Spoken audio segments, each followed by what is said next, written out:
स्वागत है आप सभी का हमारे चैनल पर। आज के इस वीडियो में हम आपको सुनाएंगे रविवार के व्रत की कथा। रविवार के दिन व्रत करने से, कथा सुनने से, सूर्य भगवान का पूजन अर्चन करने से मान सम्मान में वृद्धि होती है। संतान नहीं हो तो संतान की प्राप्ति होती है। नौकरी या व्यापार के लिए परेशान है तो नौकरी व्यापार में लाभ मिलता है। और अगर किसी भी प्रकार से शारीरिक कष्ट है या फिर कुष्ठ रोग इत्यादि है, उसमें भी इस व्रत को करने से और व्रत कथा सुनने से लाभ प्राप्त होता है।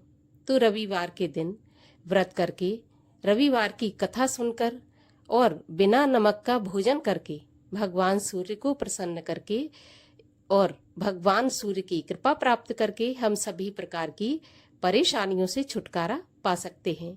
तो आइए हम आपको सुनाते हैं रविवार के व्रत की कथा। परंतु उससे पहले अगर आपने चैनल को सब्सक्राइब नहीं किया है तो चैनल को सब्सक्राइब करके बेल आइकन पर क्लिक कर लीजिए। और आज की कथा आपको कैसी लगी कमेंट बॉक्स में लिखकर अवश्य बताइए। साथ ही साथ लाइक भी कर दीजिए, क्योंकि आपके लाइक से हमें ये पता चलता है कि आपको हमारा वीडियो पसंद आया है। तो आइए अब हम आपको सुनाते हैं रविवार के व्रत की पौराणिक कथा। एक नगर में एक सास बहू रहा करती थी। सास का पुत्र सूर्यदेव का अवतार था। वो थोड़े ही समय के लिए घर पर आता और फिर से अंतर्ध्यान हो जाता। जब कभी आता तो एक हीरा अपनी माँ और पत्नी को दे जाता था। इसी तरह से वे अपना जीवन यापन कर रही थीं। एक दिन माँ बेटे से बोली कि जितना तुम हमें खर्च करने के लिए दे जाते हो उससे हमारा गुजारा नहीं होता। तो पुत्र क्रोधित होकर कहने लगा कि अपने भरण पोषण के सिवा तुम कुछ और करती ही नहीं।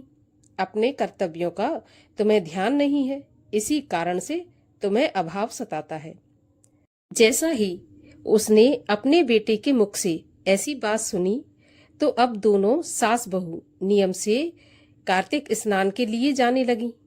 12 वर्ष के बाद पत्नी ने सूर्यबली से कहा कि अब कार्तिक स्नान का उद्यापन करा दो। सूर्यबली के सामने अपनी इच्छा प्रकट करते ही घर में कंचन बरसने लगा। घर धन धान्य से पूर्ण हो गया। तो बहू ने कार्तिक का पूजन कर सूर्य का भी पूजन किया। तो सूर्यदेव ने दर्शन देकर वर मांगने के लिए कहा। तो बहू कहने लगी, मेरा पति मुझसे दूर दूर रहता है, मैं उनके संयोग का वरदान चाहती हूँ। तब रात को सूर्यबली ने आकर माँ से कहा कि आज मैं घर पर ही सोऊंगा। ऐसा सुनकर बहू को बहुत प्रसन्नता हुई। सुंदर सेज पर सूर्यदेव आकर लेट गए तो सारे संसार में अंधकार छा गया। सभी देवता भागे भागे बुढ़िया के पास आए और बुढ़िया से कहने लगे कि अपने पुत्र को जगाओ। बुढ़िया ने पुत्र को जगाया तो सूर्य देवता ने बाहर आकर देवताओं से कहा कि जब तक ये सास बहू कार्तिक स्नान करती हैं तब तक गंगा इनके घर के पास से बहे, रिद्धि सिद्धियों का यहाँ वास हो। देवता सूर्य की बात मान गए। तभी से स्त्री समाज में कार्तिक स्नान का विशेष महात्म माना गया है। इससे पापों का नाश होता है और अंत में मनुष्य स्वर्ग को प्राप्त करता है। और आइए अब सुनते हैं रविवार के व्रत की कथा।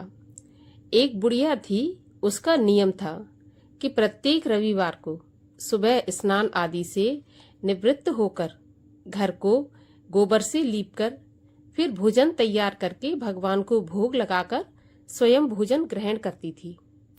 भगवान की कृपा से उसका घर अनेक प्रकार के धन धान्य से परिपूर्ण था। घर में किसी प्रकार की कोई विघ्न या कोई दुख नहीं था। सभी प्रकार से घर में आनंद रहता था। इस तरह से कुछ दिन बीत जाने पर उसकी एक पड़ोसन, जिसकी गाय का वह गोबर बुढ़िया लेकर आया करती थी और लीपा करती थी, वह विचार करने लगी कि यह वृद्धा सदा मेरी गाय का गोबर ले जाती है, इसीलिए अपनी गाय को वो घर के भीतर बांधने लग गई। अब बुढ़िया को गोबर न मिलने से रविवार के दिन अपने घर को वो लीप नहीं सकी। इसीलिए उसने न तो भोजन बनाया न भगवान को भोग लगाया तथा स्वयं भी उसने भोजन नहीं किया। इस प्रकार उसने निराहार व्रत किया। अब रात्रि हो गई और वह भूखी ही सो गई। तो रात्रि में भगवान ने उसे स्वप्न दिया और भोजन न बनाने तथा भोग न लगाने का कारण पूछा। तो वृद्धा ने गोबर न मिलने का कारण सुनाया। तब भगवान ने कहा कि माता, हम तुमको एक ऐसी गाय देते हैं जो सभी इच्छाएं पूर्ण करती है, क्योंकि तुम हमेशा रविवार को गाय के गोबर से घर लीपकर भोजन बनाकर मेरा भोग लगाकर स्वयं भोजन ग्रहण करती हो। इससे मैं बहुत प्रसन्न हूँ। मैं निर्धन को धन, बांझ स्त्रियों को पुत्र देकर उनके दुखों को दूर करता हूँ और अंत समय में मोक्ष प्रदान करता हूँ। सपने में ऐसा वरदान देकर भगवान अंतर ध्यान हो गए। प्रातःकाल जब वृद्धा की आंख खुली तो वह देखती है कि आंगन में एक अति सुंदर गाय और बछड़ा बंधे हुए हैं। यह गाय और बछड़े को देखकर बहुत प्रसन्न हुई और उसको घर के बाहर बांध दिया और वहीं पर खाने को चारा और पानी दे दिया। जब उसकी पड़ोसन बुढ़िया ने घर के बाहर एक अति सुंदर गाय और बछड़े को बंधा देखा तो द्वेष के कारण उसका हृदय जल उठा और उसने देखा कि गाय ने तो सोने का गोबर दिया है। तो वह उस गाय का गोबर ले गई और अपनी गाय का गोबर उसकी जगह पर रख गई। अब वह प्रतिदिन ऐसा ही करती और सीधी सादी बुढ़िया इसको कोई खबर ही नहीं थी।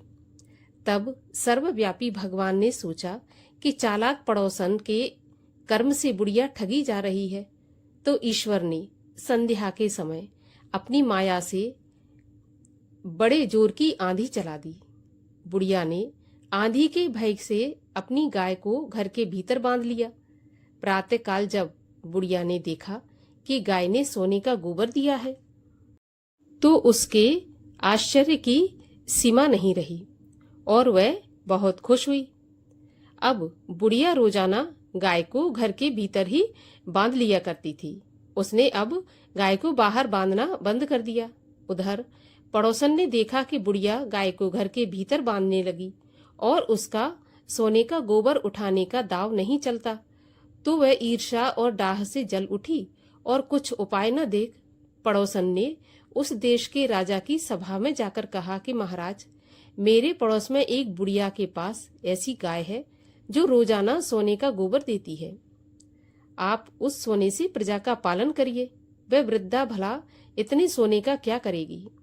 राजा ने यह बात सुनकर अपने दूतों को वृद्धा के घर से गऊ लाने की आज्ञा दे दी। अब वृद्धा प्रातः ईश्वर का भोग लगा भोजन ग्रहण करने ही जा रही थी कि राजा के कर्मचारी गाय खोलकर ले गए। बुढ़िया काफी रोई चिल्लाई, किंतु कर्मचारियों के समक्ष कोई क्या कहता। उस दिन वृद्धा गाय के वियोग में भोजन नहीं खा सकी और रात भर रो रो कर ईश्वर को गाय को पुनः पाने के लिए प्रार्थना करने लगी। उधर राजा गाय को देखकर बहुत प्रसन्न हुआ, लेकिन सुबह जैसे ही वह उठा तो देखता है कि सारा महल गोबर से भर गया है। राजा यह देखकर घबरा गया। तो भगवान ने रात्रि में राजा को सपने में कहा कि हे राजा, गाय वृद्धा को लौटाने में ही तेरा भला है। उसके रविवार के व्रत से प्रसन्न होकर मैंने उसे गाय दी थी। प्रातः होते ही राजा ने बुढ़िया को बुलाकर बहुत से धन के साथ साथ सम्मान सहित गाय बछड़ा लौटा दिया। उसकी पड़ोसन को बुलाकर उचित दंड दिया। इतना करने के बाद ही राजा के महल से गंदगी दूर हो गई। उसी दिन से राजा ने नगर वासियों को आदेश दिया कि राज्य की समृद्धि तथा अपनी समस्त मनोकामनाओं की पूर्ति के लिए रविवार का व्रत रखा करो। व्रत करने से नगर के लोग सुखी जीवन व्यतीत करने लगे।